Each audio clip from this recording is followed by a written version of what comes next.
When it comes to what's happening in Wayne County and the North Carolina area, look no further than Taylor House Publishing. If you have a story that needs to be told, please contact us via email at taylorhousepublishing@gmail.com.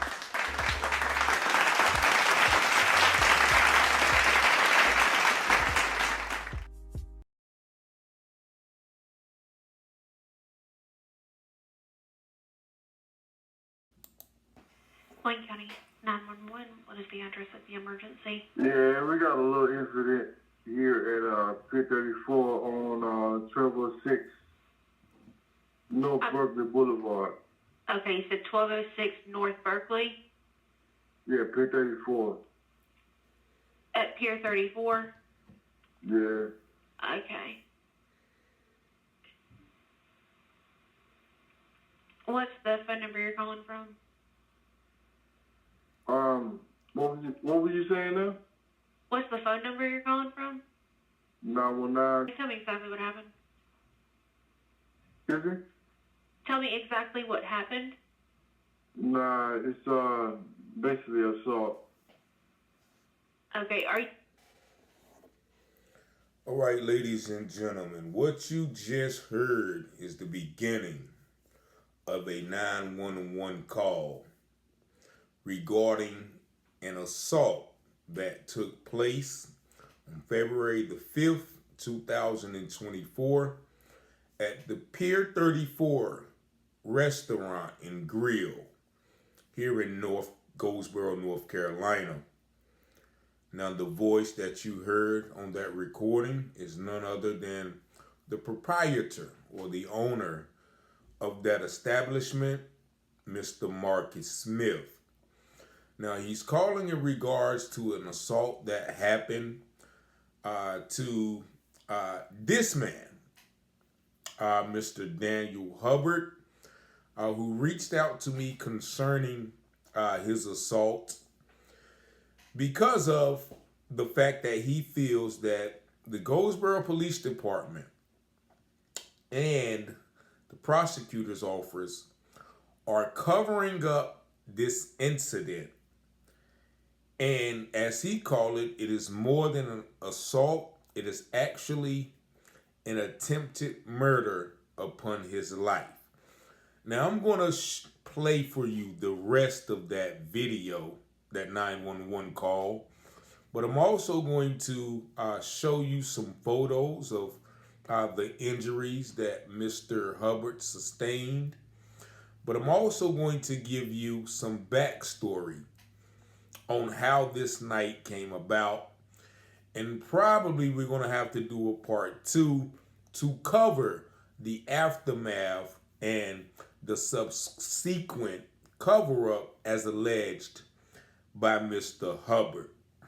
Now, Mr. Hubbard is a resident of Goldsboro,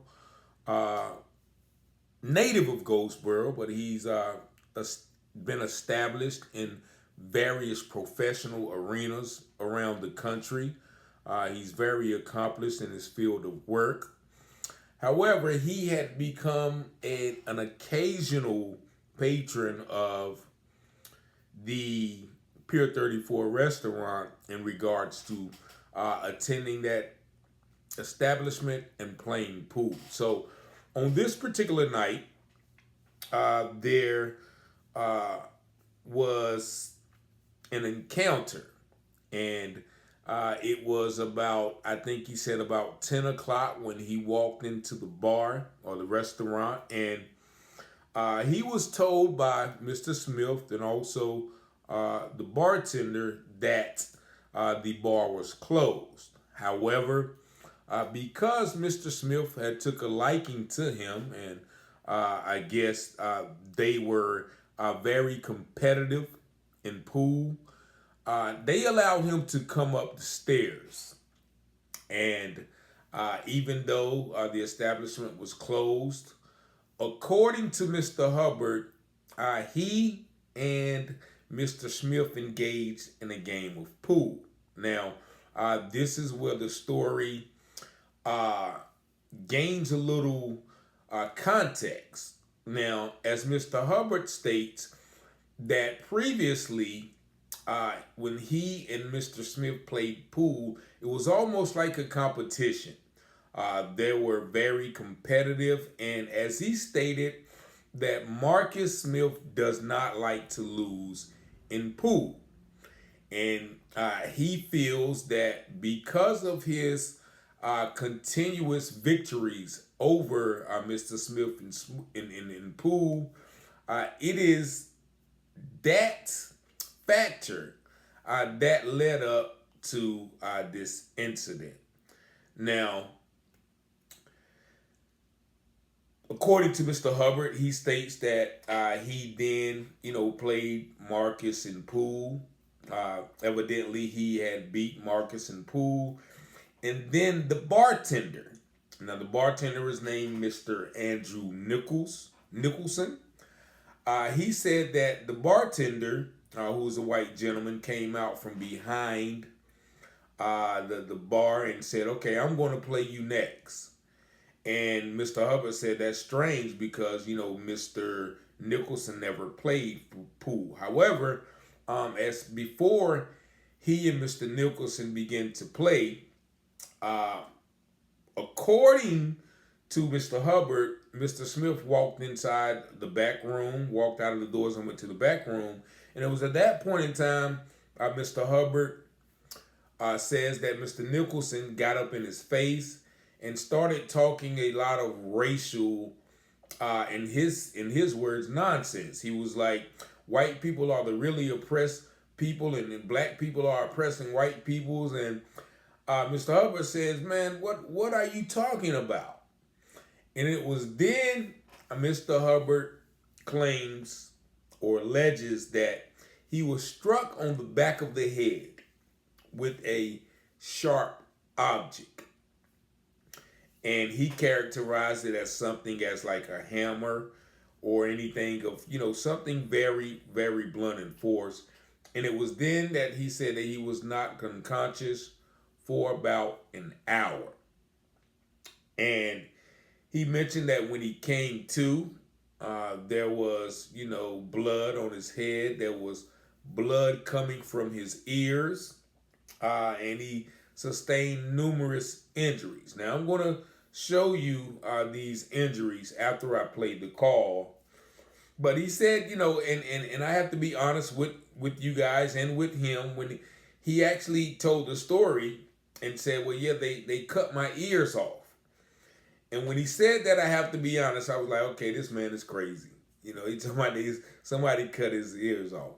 However, he has sent me some photos of the injuries, and I went down to the police station and obtained a police report, and an individual at the police station informed me that they had heard about the incident, and they mentioned similar injuries that corroborate Mr. Hubbard's story. And so, to sum the incident up, he said that he, Mr. Smith, after he came to after an hour, Mr. Smith called 911, which you're going to hear the rest of that call. He also stated that when he got to Wayne Memorial, the injuries were so severe that they could not give him the medical attention that he needed. So he was in turn flown to Vidant, airlifted to Vidant, where they was able to reattach and perform surgeries on his ears, which you would see. And it was after that an investigation ensued.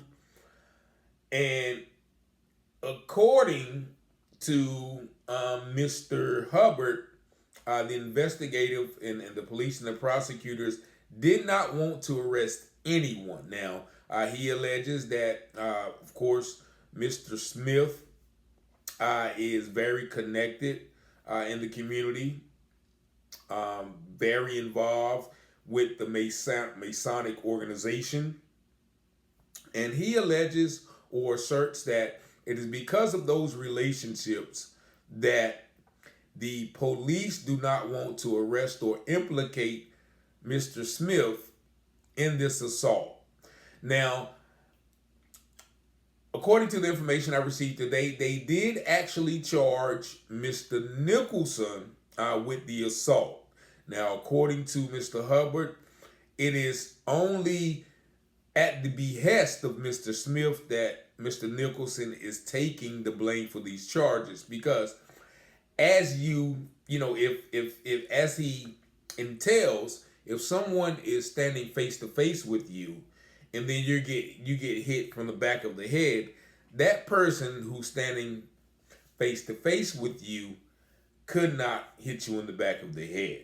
And so, as Mr. Hubbard went on to tell investigators, he felt that it was Mr. Smith who attacked him from behind, knocking him on unconscious. Now, in fairness, I reached out to Mr. Smith, and of course, he knew who I am, and we know each other, not to the extent of friendship, but I let him know the allegations that were levied against him.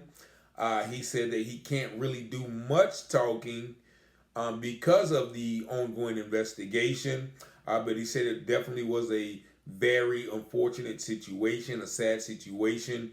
He hated that it happened, but he also vehemently denied having anything to do with it or having it set up or anything of that nature. So I do have to give you his limited side of the story before I play the rest of this call. Now, in my opinion, what you're going to hear now is somewhat damning to Mr. Smith because of just the lackluster nature of his conversation with 911 dispatch.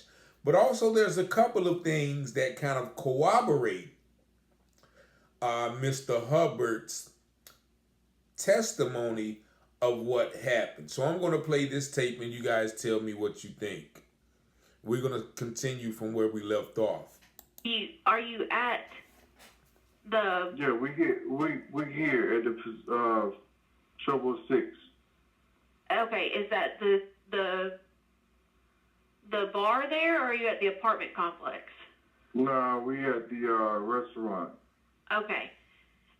And so you said somebody was assaulted? Yeah. Do they need EMS? Nah, I don't think they need EMS. You need EMS? All right, so remember when they first got on the line, she asked him what happened. He said there has been an assault. Now, once again, he confirms that there has been an assault. Now, if someone has been assaulted at your establishment, as a proprietor, as an owner, it would seem more compassionate to want EMS to make sure that the person is all right. Get EMS out of here. Hurry up. Let's make sure this gentleman is all right. In my opinion, Mr. Smith does not exude that sense of urgency. And I'm going to rewind it just a little bit so you guys can hear him telling them not to send EMS. Nah, I don't think they need EMS. You need EMS? EMS? Oh, no. Nah, we can basically play it out. I will first responders get here. Okay, who was... So, if you hear me say, do you need MMF, which almost indicates a little intoxication on his part. He said, well, we're going to just play it out on, how when the first responders get here. That doesn't seem like an individual who is intent on making sure that this individual in his establishment was okay. Assaulted. Bro. Yeah, if you could just get somebody here, we'll talk about that once they get here. Okay. Now, you hear what he said? He said, well, just could you get some... The lady asked him who was assaulted, and he didn't say the name. He was like, well, could you just get somebody in here, and we'll talk about that. when you get here. Almost like, he's not too worried about, the welfare of this person or even the extent of the situation. And concerning these injuries that I'm going to show you, I think that belies or, that contradicts the way a person should have been acting in this situation. But let's continue. Yes, sir. Get them on the way to you. Yeah. Just it has to be Goldsboro PD. I don't think EMS is required with it. Okay. Can you verify? Yeah, he's up walking around. Okay. Can you ask him if he wants EMS? Hey, you want EMS? Yeah, we might need EMS. See, first, then again, he said, well, just send Goldsboro PD.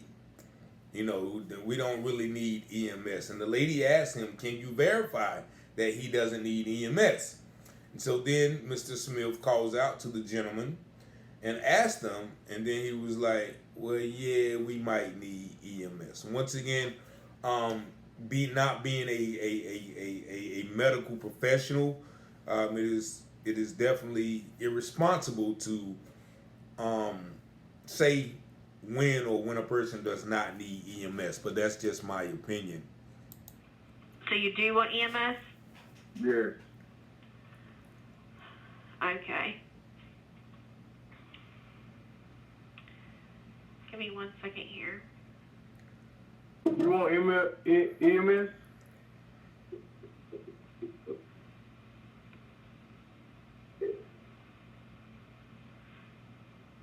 Okay. What's he saying? Yeah, he needs EMS. Okay. I guess there was some piercings in his ear that was ripped out. So.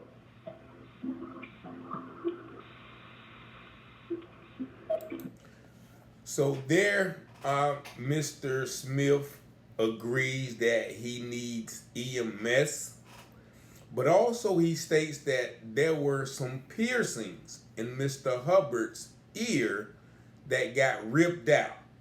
So yeah, he needs EMS. Now that is one of the most damaging statements to Mr. Smith's defense, because if I show you these pictures, the pictures that I'm showing you right now, you could see that of all of these professional pictures, Mr. Hubbard has no piercings in his ear. In each picture, he's very professional. And so there is not a piercing that could be attributed to Mr. Hubbard. So ask yourself, why would Mr. Smith lie about some piercings being ripped out? Evidently, he knew the extent of the injuries to Mr. Hubbard's ears. Let's continue. Are you with the patient now? Excuse me? Are you with the patient now? Yeah, just having to come over Pier 34, 1206. Okay. How many people are hurt? Just one? Is that correct? This one. Okay. Do you know how old they are? He might be 40. Okay. You said it's a male patient? Yeah, he's walking. Now, mind you, he said he might be 40. If I'm not mistaken, Mr. Hubbard is in his early to mid 60s. So there's another misrepresentation, I would say, of the facts in this incident. Nothing extreme. Okay. And if you missed that, he said that, he's up walking around, there's nothing extreme, meaning there's really no need to hurry. But as you will see from the pictures, that might be an understatement. When did this happen? What time is it now? 23:43, so 11:43. 11:43, about 10:43. Okay. 22. Is the person that attacked him still nearby? I don't think so. Okay. I haven't seen him. Were there any weapons But involved? No, absolutely. Okay. Is there any serious bleeding? No. All right, so she asked him when did it happen, and he asked what time was it. She said about 11:45, and he said it happened around 10:45, which coincides with the time that Mr. Hubbard said that he was unconscious, and also he mentions that is the person still there who assaulted him? And, he said, well, no, I don't see him. Meaning that he knew who did this. And, those two things right there, if this happened an hour ago and the man was laying unconscious on the floor, why wasn't EMS called an hour ago? Now, as Mr. Hubbard puts it, I was passed out, and when I woke up, everybody was shocked. So he alleges that, during that hour's time, they were trying to figure out what to do with his possibly dead body, allegedly, through or from the assertions of Mr. Hubbard. Is he responding normally? Yeah, he's responding now. Okay. And you said it was his ear? Both ears. Both ears. Yeah. Okay. And say once again, he said it was his ear, no, both ears. Like, so it's almost like, in my opinion, just by, being in situations with the law and trouble, seems like he knew what had happened specifically to Mr. Hubbard. And to be honest, not a lot of compassion, not a lot of remorse, not a lot of, hurry up, please, come get this man some help. Remember, early in the call, he said, well, no, don't send EMS, send GPD, which corroborates or coincides with Mr. Hubbard's assertion that Mr. Smith has some sort of connection with GPD, which could make this situation go away. I'm sending the paramedics to help you now. Stay on the line. I'll tell you exactly what to do next. Okay. Thank you. Okay. All right. Reassure him that help is on the way from now on. Don't let him have anything to eat. Okay, so the rest of that is just her giving, EMS instructions on what to do and what not to do, to make sure that if anything happens with Mr. Hubbard, then, they will have some recourse on, any further emergencies. Nevertheless, so Mr. Hubbard evidently got to the hospital. They airlifted him to Greenville. And I want you guys to take a look at something. I want you guys to look at some of these pictures with me. Now, this is a picture evidently after the incident. As you see right there, there are stitches on his left ear, or what is left of his left ear, and you can actually see it from the back. But you also see that lump on the back of his head. Evidently, that is where he got struck with the blunt object on the back of the head. Now, the rest of these photos are kind of disturbing, so I do caution you if you have any, squeamish people or children like myself. I'm very squeamish, so I don't know how I'm looking at these pictures myself. I advise you to take the proper precautions. But this picture you see here, now I don't know if this is pre-surgery or post-surgery or when he got to the hospital. However, you see that there's a lot of gauze on both of his ears.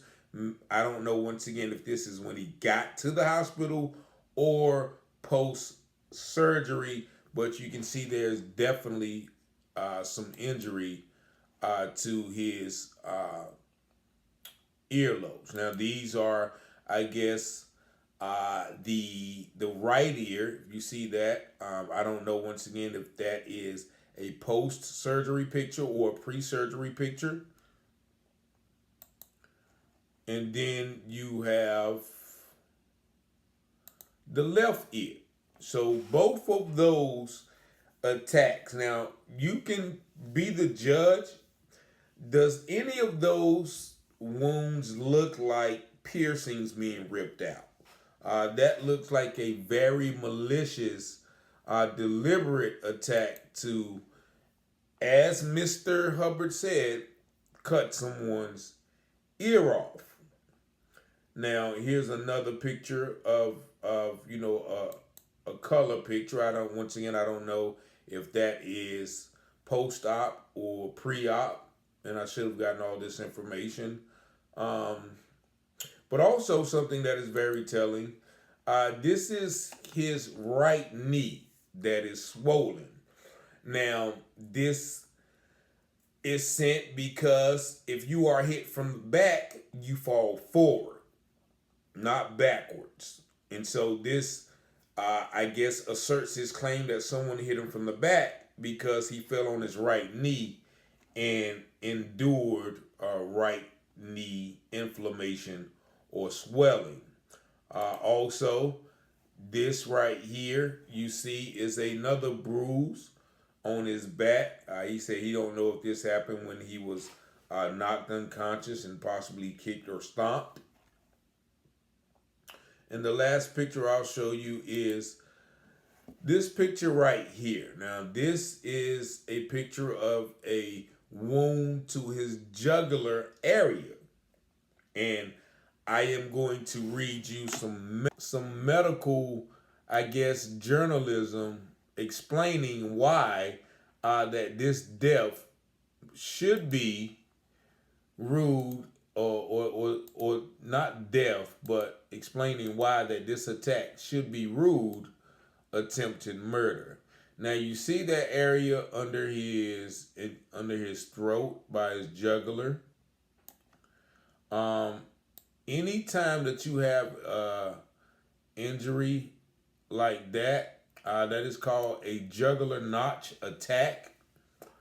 And assaults, as you see in red, assaults targeting the jugular notch and the surrounding area have been associated with attempted murder charges or considerations. And if you read further, it says an attack aimed at this area could potentially cause life-threatening injuries due to the risk of damaging these critical structures. Lastly, the legal implications. If an assailant intentionally targets the jugular notch with a weapon or technique known to cause grievous harm or death, the act could be interpreted as an attempt to kill. And that is why Mr. Hubbard is asserting that these individuals intended to kill them. Now, also, regarding the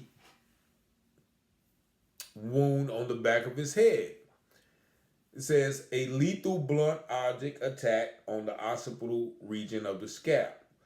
Being hit in the back of the head with a heavy blunt object is extremely dangerous and usually lethal due to the force that such an object can impart and the sensitivity of the area occipital region of the scalp. High risk or serious injury or death. The human skull provides some protection to the brain, but a forceful strike with a hammer can fracture the skull, cause brain injury, or result in internal bleeding, any of which can be fatal.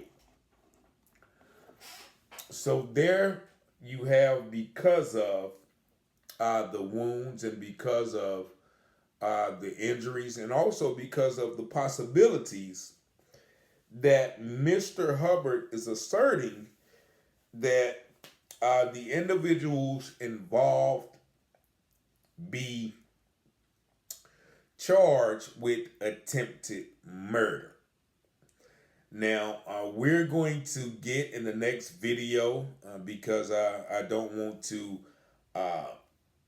make this video too long. I just wanted to harp on the attack of Mr. Hubbard by allegedly Mr. Andrew Nicholson, who was the bartender at that time. And from my understanding, he was finally arrested. However, if you look at this police report, you actually don't see any notice of arrest. It just actually says assault with a deadly weapon, which is a Class E felony.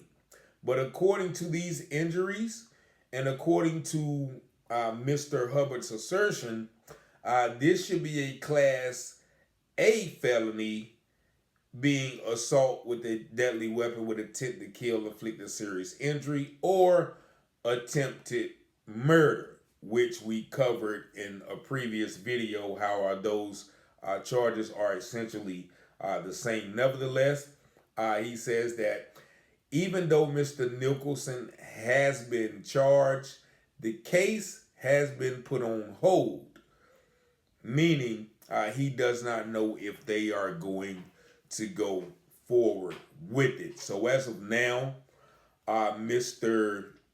Hubbard is still hoping that investigators will truly investigate this and bring the person responsible for his serious injuries to justice. I think he has loss of hearing, he has spinal damage, he has a lot of lingering problems, in which I'm going to bring him. We're going to do a interview with him probably tomorrow or the next day, so we can probably get more deeper into what he calls police corruption, police cover-up. He says that officers, once again, are protecting, in his opinion, Mr. Smith because of his connection with them.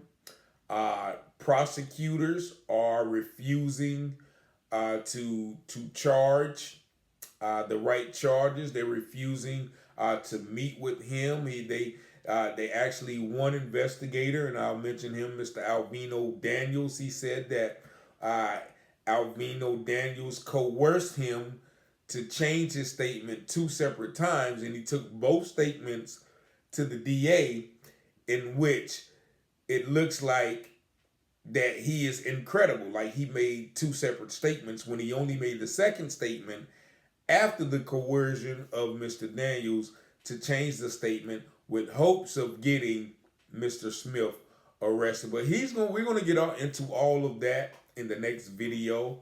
But y'all let me know what y'all think in the comments. As I mentioned, I did speak with Mr. Smith, and I told he's aware of this video. I was not there, so I definitely wanted to get his side, and also tell Mr. Hubbard's side, because as you can see from those photos, that something did happen at that establishment that night on February the 5th. And so while we don't know what happened, we know that there were serious injuries that has occurred. And, according to Mr. Hubbard, the basis of the attack all stemmed off what he calls jealousy. And he's probably going to get more into that when we do the interview. Possibly tomorrow. I'm going to let him get into detail about why he feels that there's police corruption, cover-up. And actually, I can show you that he has already filed a complaint in the Eastern District Court, as you see. against Goldsboro Police Department, Detective Alvino Daniels, Detective Eric Goins, Officer Gooding, Supervisor Michelle Warren, Sergeant Michael Sweet, Police Chief West, Wayne County Prosecutor's Office, Prosecutor Andrew Tamir, Marcus Smith, Andrew Nicholson, and Larry Gray Jr., whom I believe was the other individual who was in that establishment that night. Nevertheless, I'm Richard Taylor. Thank y'all for watching. If there's any comments, questions, or concerns, 919-587-7782. Stay tuned for part 2. There is much more to this story. Hopefully Mr. Hubbard will come and be able to share his side and give you more in-depth. There's no way I could have put all of the information that he sent me in this one video, but I did just want to cover the assault and the, according to Mr. Hubbard, the attempted murder, and then we will get into the attempted cover-up by Goldsboro Police Department and the Wayne County Prosecutor's Office, RICO cover-up and collusion. Peace. I'm out. Make sure you like and subscribe. Share the video. 919-587-7782.